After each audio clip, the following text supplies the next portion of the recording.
Hello everyone, welcome back to my channel. I hope you all are doing well. আমরা একটা series করছি learn English through translation.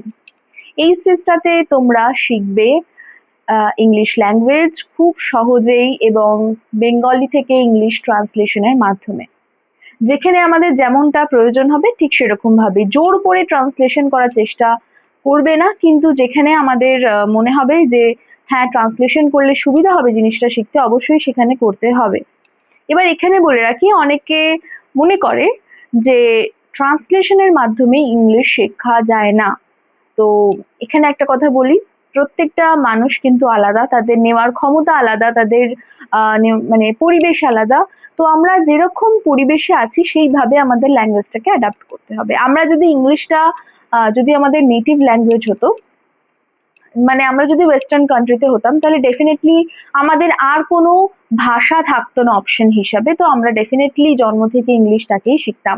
কিন্তু যেহেতু আমাদের মাতৃভাষা বাংলা, তাই যখনই আমরা কোনো অন্য ভাষা শেখার চেষ্টা করি, সেটা ইংলিশ হোক বা অন্য যে কোনো ভাষা হোক, ন্যাচারালি আমাদের কিন্তু আমরা বাংলায় যেটা শিখেছি সেটা সব থেকে প্রথমে মনে পড়ে। সাপোজ আমি যদি তোমাদেরকে বলি ম্যাঙ্গো, ম্যাঙ্গো বলার সাথে সাথে তোমাদের ছবিটা যেমন মাথায় আসছে, তার সাথে সাথে আম কথাটাও কিন্তু মাথায় আসছে, তোমরা সেটা ট্রান্সলেট করো বা না করো, তাই তো? বা আমি যদি তোমাদেরকে বলি মানে যে আমকে ইংলিশে কি বলবো, তো আমি তোমাদের ছবি দেখিয়ে নিশ্চয়ই বলবো না। আমি যেহেতু জানি যে তোমরা অলরেডি এই ভাষাটা জানো, তাই আমরা যদি এরকমও বলতে পারি যে আমের ইংলিশ ওয়ার্ড কি, ম্যাঙ্গো। তো যাদের এই সুবিধাটা আছে যে তারা দুটো ভাষা জানে, মানে একটা তো তোমরা জানছোই বাংলা ভাষা, আর একটা শিখছো, তো সেক্ষেত্রে তোমরা বাংলার সাহায্য নিয়ে ইংলিশটা যদি শেখো এবং সেটা যদি তোমাদের ইংলিশটা শিখতে সাহায্য করে, ডেফিনেটলি তোমাদের শেখা উচিত, আমার তো মনে হয়। এবং এই চ্যানেলটা এমনই যেখানে তোমরা অনায়াসে খুব ইজি ওয়েতে, যারা অত জটিলতা বোঝো না, একদম বিগিনার্স, একদম বেসিক থেকে ইংলিশ শিখতে চাইছো, একদম ঠিক জায়গায় আছো তোমরা। ধীরে ধীরে আমরা প্রত্যেকটা ইম্পর্টেন্ট টপিক কিন্তু কভার করব, তো সঙ্গে থাকো এবং দেখতে থাকো। অলরেডি আমরা 4টে ক্লাস কিন্তু করে ফেলেছি, যারা দেখোনি প্লে লিস্টে একবার চেক করে নিও। এবং আজকে আমরা শিখবো WH ওয়ার্ড, অর্থাৎ প্রশ্নবোধক বাক্য কি করে আমরা বানাবো ইংলিশে। ঠিক আছে, ভীষণ সোজা। এবং আজকের পর থেকে তোমরা যখনই কোনো কাউকে কোয়েশ্চেন করবে, সেটা কিভাবে ইংলিশে কোয়েশ্চেন করবে, সঠিক ওয়েতে কোয়েশ্চেন করতে পারবে। চলো তাহলে দেখি। আচ্ছা, ফার্স্ট অফ অল আমরা শিখবো যে WH কোয়েশ্চেন্স কি। WH কোয়েশ্চেন্স মানে হচ্ছে WH ওয়ার্ড, যেমন what, when, where, why, who, whom, which, whose, how, এইগুলো দিয়ে যখন ইংলিশে আমরা কাউকে কোয়েশ্চেন করি, তখন সেই কোয়েশ্চেনগুলোকে WH কোয়েশ্চেন্স বলা হয়। এবং এগুলোর উত্তরে আমরা সবসময় একটা ইনফরমেটিভ আনসার পাই। যেমন আমরা যদি বলি যে হোয়াট ইজ ইউর নেম, একটা কোয়েশ্চেন করলাম, তোমার নাম কি, তার উত্তরে কেউ একজন নিজের নাম বলবে, মানে সেই আনসারটা ইয়েস নোতে কিন্তু হচ্ছে না, informative answer. when will you return, তুমি কখন ফিরবে, সে কিন্তু একটা সময় বলবে উত্তরে। ঠিক আছে, তো WH কোয়েশ্চেনের প্রত্যেকটারই কিন্তু একটা আনসার থাকবে। ঠিক আছে, আনসার থাকবে এবং সেটা কিন্তু ইনফরমেটিভ হবে। ঠিক আছে, এটা তোমাদের মাথায় রাখতে হবে। আচ্ছা, এরপরে দেখো এই কোয়েশ্চেন গুলো কি করে ফর্ম করে, একটুখানি ফরম্যাটটা দেখে নাও। আমরা কি করছি, যেমন হোয়ার ডু ইউ লিভ, ঠিক আছে, হোয়ার ডু ইউ লিভ যখন বলছি যে তোমরা কোথায় বাস করো, তোমরা কোথায় বাস করো, কি করছি, কোথায়ের জন্য আমরা একটা WH ওয়ার্ড নিচ্ছি, প্রত্যেকটা জায়গার জন্য, প্রত্যেকটা প্রশ্নের জন্য একটা করে ওয়ার্ড আছে। যেমন কি বোঝাতে হোয়াট, বা কে বোঝাতে কি বোঝাতে হোয়াট, হোয়েন মানে কখন, হোয়ার মানে কোথায়, হোয়াই মানে কেন। তো এরকমই কোথায় তুমি বাস করো, কোথায় জন্য আমরা হোয়ার লিখলাম, এরপরে একটা হেল্পিং ভার্ব লিখবো। ঠিক আছে, হেল্পিং ভার্বের পরে আমাদের কিন্তু সাবজেক্ট লিখতে হবে, তারপরে মেন ভার্ব, অর্থাৎ সাবজেক্ট বলতে কাকে আমরা জিজ্ঞেস করছি কোশ্চেনটা, যে তুমি কোথায় বাস করো, এখানে তুমিটা হচ্ছে সাবজেক্ট, তাই এখানে আমরা হেল্পিং ভার্বটা ডু লিখলাম, প্রেজেন্ট টেন্সে জিজ্ঞেস করছি যেহেতু ডু ইউ, কারণ ইউ এর সাথে কখনো ডাজ হয় না, তো ডু ইউ তারপরে বাস করাটা হচ্ছে লিভ। এই যে বাস করা লিভ বললাম, তো এটাই কিন্তু ট্রান্সলেশনের মাধ্যমে ইংলিশ শেখা। তোমরা যেহেতু একটা ল্যাঙ্গুয়েজ অলরেডি জানো, তাই তোমাদেরকে এর থেকে বেশি ইজিয়েস্ট ওয়ে নেই বোঝানো। তোমরা অন্য কিছু ভাববেই বা কেন, তোমাদেরকে আমি এটাই বলবো যে বাস করা ইংলিশ লিভ। আচ্ছা, অলরেডি কিন্তু তোমাদের একটা ক্লাস আমি করিয়ে দিয়েছি যেখানে বেসিক ভার্বস ইন ইংলিশ শিখিয়ে দিয়েছি। মানে সাধারণত যেসব ওয়ার্ড গুলো আমাদের প্রতিদিন প্রয়োজনে লাগে বা সেন্টেন্স লিখতে বা বলতে আমরা ব্যবহার করি যেসব শব্দ, সেগুলোকে ইংলিশে কি বলবো সেটা কিন্তু তোমাদেরকে শিখিয়ে দিয়েছি। প্রচুর ভার্ব হয়, কিন্তু মোস্ট ইম্পর্টেন্ট যে ভার্ব গুলো সেগুলো আমি আলোচনা করে দিয়েছি। সেই ভিডিওটা কিন্তু অবশ্যই তোমরা দেখে নিও। যেহেতু আমরা এবার কোয়েশ্চেন ফর্ম করব, নানান রকম শব্দ আমাদেরকে লিখতে হবে, তো সেটা কিন্তু তোমাদের জেনে নেওয়া দরকার। ঠিক আছে, ওয়্যার ডু ইউ লিভ, তো এটা আমরা একটা এক্সাম্পল দিয়ে বুঝছি। মানে WH কোয়েশ্চেন লিখলাম একটা ওয়্যার, এরপরে একটা হেল্পিং ভার্ব লিখলাম ডু, এরপরে সাবজেক্ট মানে যাকে জিজ্ঞেস করছি মানে ইউ, আর তারপর মেন ভার্ব এখানে কি বাস করা মানে লিভ লিখলাম। ঠিক আছে, এবার এটা আমরা ওয়্যার দিয়ে করলাম, কিন্তু এখানে কতগুলো আছে টাইপস অফ WH কোয়েশ্চেন দেখো। হোয়াট একটা, দুটো, তিনটে, চারটে, পাঁচটা, ছটা, সাতটা, আটটা, নটা আমরা WH কোয়েশ্চেন কিছু পাচ্ছি এখানে। হোয়াট বলতে তো আমি বললামই, কি দিয়ে যখন প্রশ্ন করব তখন আমরা হোয়াট ব্যবহার করব, কখন দিয়ে প্রশ্ন করলে আমরা হোয়েন ব্যবহার করব, কোথায় প্রশ্ন করলে আমরা হোয়ার কথাটা ব্যবহার করব, কেন প্রশ্ন করলে কেন এটা হয়নি, কেন তুমি গেছিলে সেটার জন্য আমরা হোয়াই দিয়ে শুরু করব, কে বা কারা বোঝানোর জন্য আমরা হু ব্যবহার করব, এবং কাদের বা কাকে বোঝাতে আমরা হুম ব্যবহার করব। কোনটা, অনেকগুলোর মধ্যে যখন কোনটা বোঝাবো তখন হুইচ ব্যবহার করব, এবং কার কার বা যার এটা বোঝাতে আমরা হুজ ব্যবহার করব, এবং কিভাবে বোঝাতে আমরা হাউ ব্যবহার করব। এই হাউ এরও আবার কিন্তু কিছু সাব ক্যাটাগরিজ আছে, মানে কতগুলো, কতক্ষণ, মানে how long, how much, how many, এরকম কিন্তু ভাগ আছে। প্রত্যেকটা কিন্তু ঘাবড়ানোর ব্যাপার নেই, আমরা প্রত্যেকটা জিনিস কিন্তু ওয়ান বাই ওয়ান পড়বো। এটা জাস্ট আমরা একটা ওভারভিউ নিলাম। তো আজকে আমরা কি করব, যতটা সম্ভব হয় আমরা করব। প্রথমে আমরা হোয়াট দিয়ে দেখে নিচ্ছি যে কোয়েশ্চেন কিভাবে করে। চলো, প্রথম ওয়ার্ডটা হচ্ছে হোয়াট। ঠিক আছে, WH কোয়েশ্চেন হোয়াট। হোয়াট মানেই হচ্ছে কি, এবং হোয়াট আমরা কখন ব্যবহার করে থাকি, it asks about things, actions, ideas. মানে কোনো জিনিস সম্বন্ধে যখন এটা কি বা কোনো কাজ করছে সে কি করছে এটা বোঝানোর জন্য, এবং কোনো আইডিয়াস, ঠিক আছে, কোনো আইডিয়াস বোঝানোর জন্য, অ্যাকশন বোঝানোর জন্য, বা কোনো অবজেক্ট বা কোনো জিনিস বোঝানোর জন্য আমরা হোয়াট এর ব্যবহার করে থাকি। যেমন তুমি কাউকে জিজ্ঞেস করছো যে তুমি কি করছো, তুমি কি করছো, আমরা কি বলবো, হোয়াট আর ইউ ডুইং। এবং এটা কিভাবে হলো, আমরা WH ওয়ার্ডটা লিখলাম, তারপরে জানি একটা বি ভার্ব বসবে, এবং বি ভার্ব অর্থাৎ হেল্পিং ভার্ব। এখানে হেল্পিং ভার্ব কি কি হয়, am, is, are, was, were, এগুলো বি ভার্বের মধ্যে। এছাড়া have, has, had, do, does, did, এবং যে মোডাল ভার্ব গুলো মে, মাইট, ক্যান, কুড, শুড, ঠিক আছে, এই যে ভার্ব গুলো এগুলো হচ্ছে হেল্পিং ভার্ব। এই হেল্পিং ভার্বটা বসে মেন সাবজেক্টটা বসবে। তুমি কি করছো, যেহেতু প্রেজেন্ট কন্টিনিউয়াস টেন্সে জিজ্ঞেস করছে যে মানে এক্ষুনি তুমি কি করছো, এই মুহূর্তে কি করছো আমাকে বলো, তাহলে হোয়াট আর ইউ ডুইং। ঠিক আছে, এখানে যেহেতু আমরা জানি যে ইউ এর সাথে আর বসে, তাই আরটাকে আমরা জেনারেলি যদি এটা আনসার লিখতাম, তাহলে ইউ এর সাথে কিন্তু আর লিখে, যেমন you are painting a picture, যদি সাপোজ আমরা লিখছি ইউ আর পেইন্টিং বা ইউ আর রিডিং, নর্মালি কি করি ইউ এর সাথে আর লিখি, কিন্তু আমাদের এখানে কাজটা হচ্ছে এই আরটাকে এই ইউ এর আগে এসে বসাতে হবে। ঠিক আছে, এবং এখানে একটা WH ওয়ার্ড লাগবে, তাহলে হোয়াট আর ইউ ডুইং, এবং এই আরটাকে যদি এখানেই আনি তাহলে এইখানে আরটা চলে আসবে, এই আরটা কিন্তু মুছে যাবে, তাহলে কি দাঁড়ালো আর ইউ পেইন্টিং, এখানে একটা হোয়াট অ্যাড করে দিলেই হয়ে যাবে হোয়াট আর ইউ পেইন্টিং। তাহলে আমরা এইভাবে WH কোয়েশ্চেন দিয়ে মানে হোয়াট দিয়ে কোয়েশ্চেন ফর্ম করতে পারি। তুমি কি করছো, হোয়াট আর ইউ ডুইং। আচ্ছা, এবার যদি তুমি এটাই জিজ্ঞেস করো যে তুমি কি আঁকছো, তাহলে হোয়াট আর ইউ পেইন্টিং। ঠিক আছে, এইভাবে কিন্তু চলবে। তুমি কি রান্না করছো, এটা কিন্তু কমেন্টে জানাও যে তুমি কি রান্না করছো, এটাকে ইংলিশে কিভাবে বলবে। পরেরটা দেখে নি, সে কি কিনলো। এবার দেখো, এটা তো প্রেজেন্ট টেন্সের উপর যাচ্ছে। তোমরা এখন টেন্স মাথায় না ঢুকলেও মানে এইটুকুনি বুঝতে পারছো যে বর্তমান কোনো কাজের কথা বলা হচ্ছে, তাই আমরা এখানে আর লিখলাম। কিন্তু সে কি কিনলো, এটা কিন্তু একটা পাস্ট অতীতের কথা বলছে। তো এক্ষেত্রে আমরা হোয়াট লিখবো।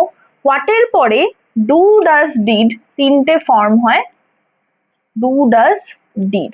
আচ্ছা, প্রেজেন্ট টেন্স তো এটা হচ্ছে না, এবং শি এর সাথে কিন্তু ডাজও হবে না, কারণ ডু ডাজ দুটোই কিন্তু প্রেজেন্ট টেন্স, একদম ম্যাথমেটিক্যাল হিসাব। ডু ডাজ প্রেজেন্ট টেন্সের মধ্যে পড়ে, পাস্টের মধ্যে কি পড়ে, ডিড।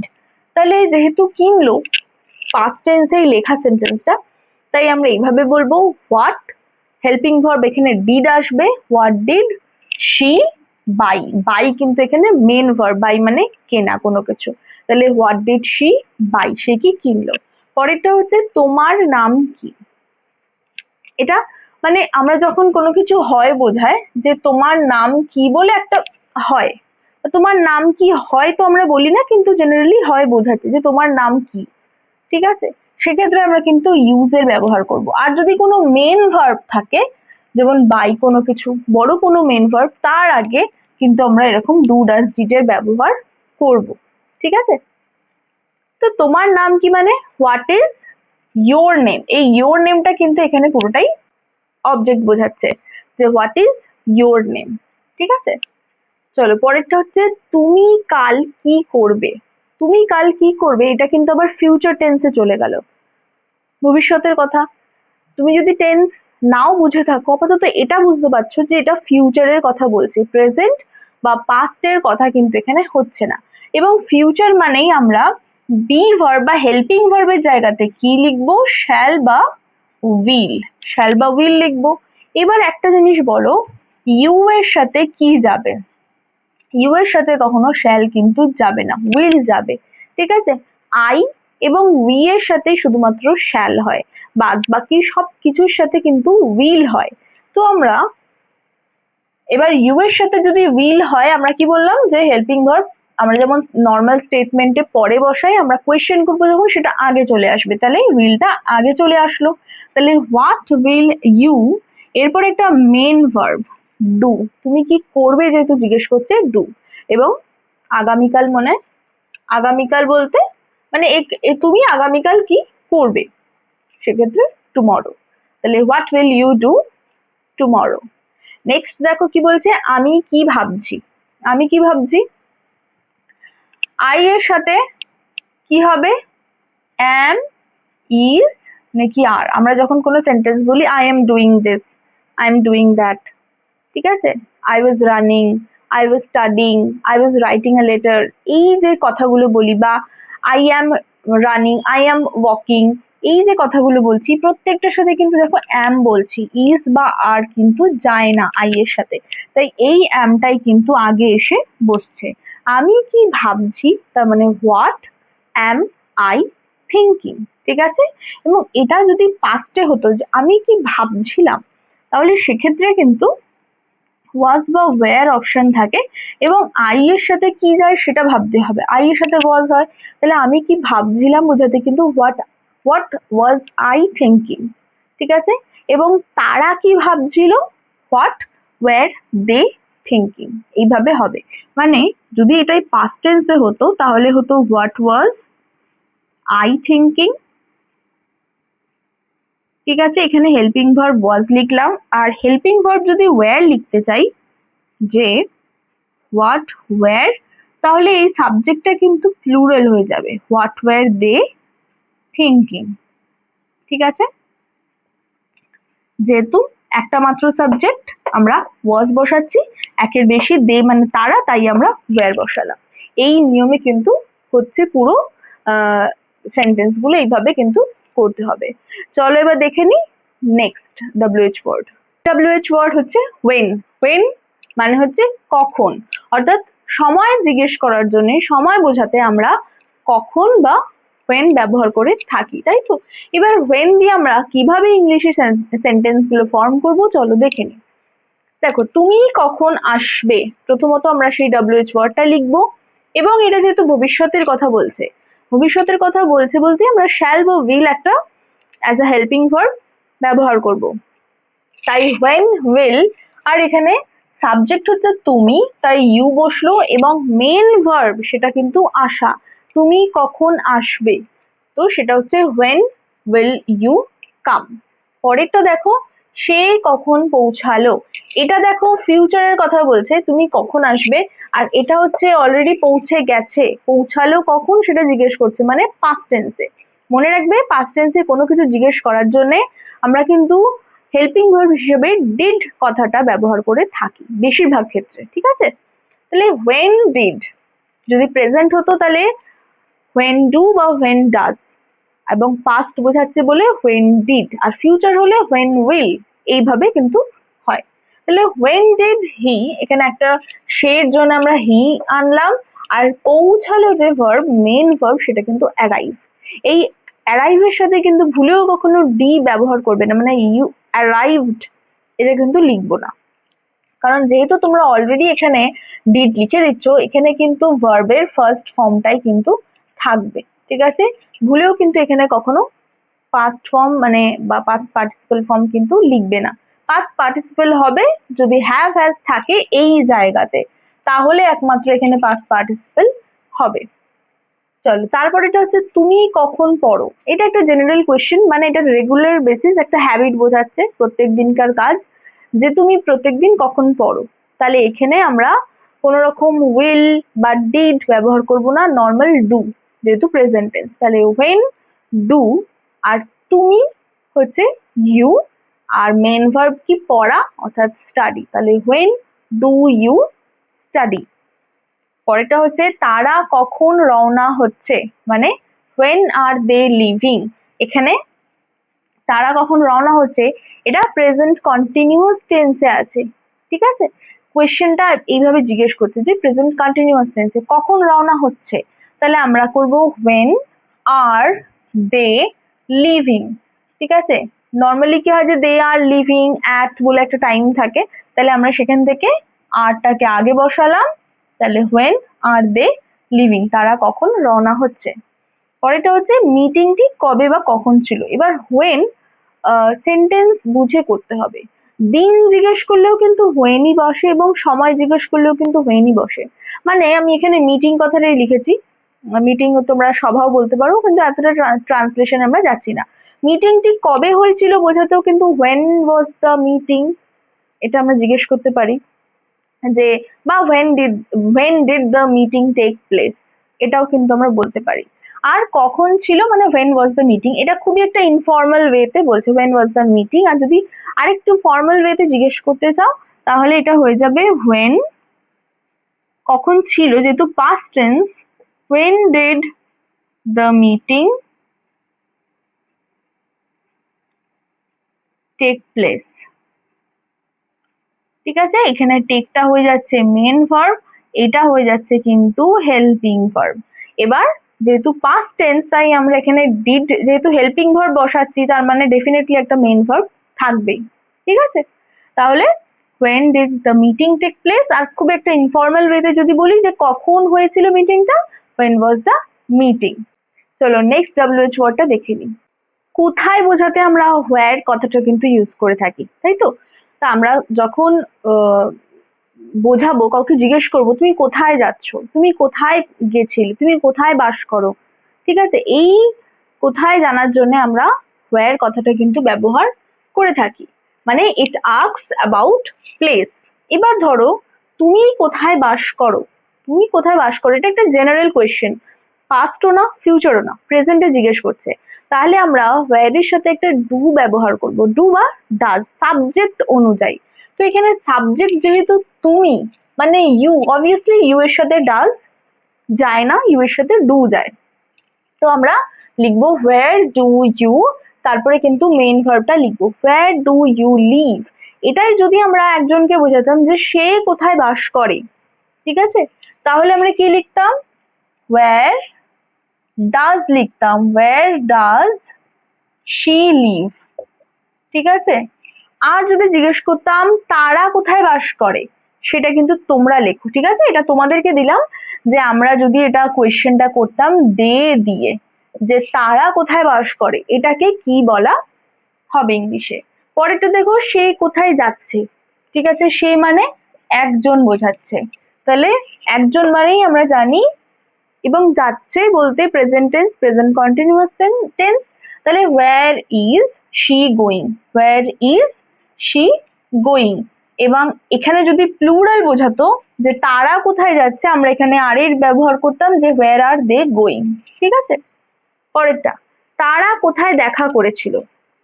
এবার এখানে দেখো করেছিল মানে পাস্ট, পাস্টের ক্ষেত্রে যদি অতীতকাল বোঝায় না, সেক্ষেত্রে আমাদের পার্সন দেখার কোনো দরকার নেই যে এক বচন না বহু বচন, সেক্ষেত্রে ডিড হবে।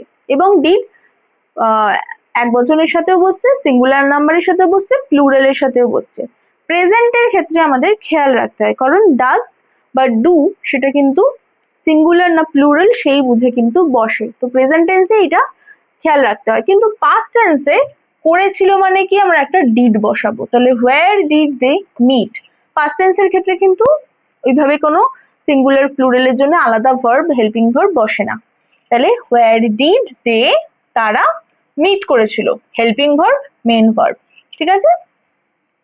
তুমি কোথায় আটকে পড়েছো, কোথাও যদি আটকে যায় কেউ, কোথাও মানে স্টাক হয়ে যাচ্ছে কোনো জ্যামে বা কোনো দুর্যোগে, তো সেক্ষেত্রে আমরা স্ট্র্যান্ডেড কথাটা ব্যবহার করবো, স্ট্র্যান্ডেড। তাহলে তুমি কোথায় আটকে পড়েছো, হোয়ার আর ইউ স্ট্র্যান্ডেড, ঠিক আছে, হোয়ার আর ইউ স্ট্র্যান্ডেড।